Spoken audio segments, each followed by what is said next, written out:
Hi, I'm Norman Eng, creator of the Teaching College Masterclass, and this is part 2 of the 5-Minute Teaching Makeover.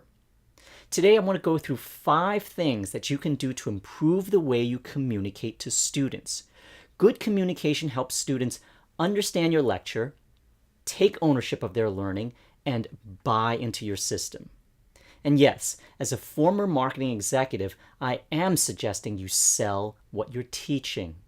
That's something many professors don't like to hear, but the truth is, if you can't package your message the right way, students will disengage. The best advertisers know how to simplify and focus their sales message, something we're going to do right now. The first thing you should do is narrow the topic you want to teach. Why? Because audiences never remember more than 1 or 2 things from presentations. So you're wasting time by trying to cover the whole chapter in your PowerPoint. Remember from last video? Our brains are wired to conserve energy. If you present too many items, students tune out. Let's look at one example of narrowing a topic. In my child development course, I devote one class to Russian psychologist Lev Vygotsky. Technically, there are many aspects that are important, such as his influences, his theories, and his major life events. But because my education undergrads are going to become teachers, I focus on Vygotsky's theory, called the zone of proximal development, which relates to how teachers can support student learning. Just one theory. Get students to wrestle with this concept the whole class, and they'll remember it. The second thing you can do to sharpen your teaching is to use one essential question to focus each lecture. So in your course syllabus, under the course calendar or schedule, it might look something like this. Week 1, topic A. Week 2, topic B, and so forth. Instead of listing topics, frame each session in terms of thought-provoking questions. So, using my previous example from child development, instead of listing Week 1, Lev Vygotsky, Sociocultural Development, which is boring, I might write Week 1, how can you help children understand difficult concepts? This question is meaningful for future school teachers. Try phrasing your topic in the form of a question, and it'll focus your lectures and increase student motivation. Let's keep going. The third thing is to create a student avatar for your class.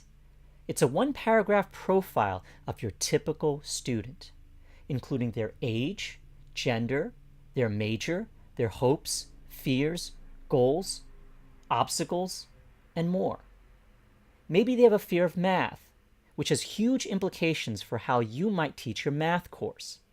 Maybe they have weak writing skills, which means you might want to spend some more time remediating.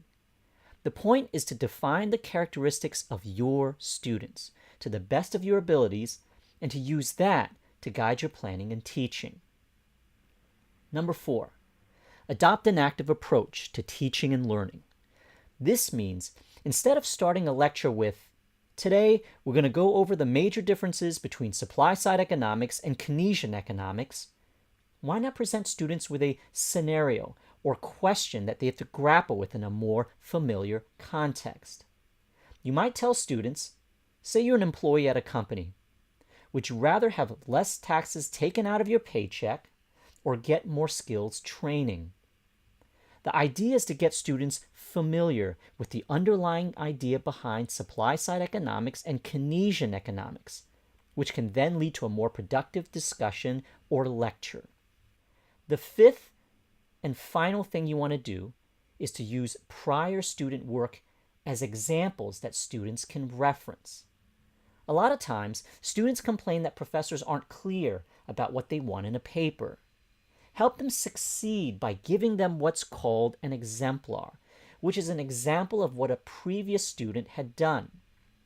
The most important thing is that it sets up a certain standard for what students should aim for. This means you get higher quality work. But be smart about it. You don't have to give the whole paper. Maybe an excerpt, a paragraph or two. Sometimes I'll even give an example of what not to do.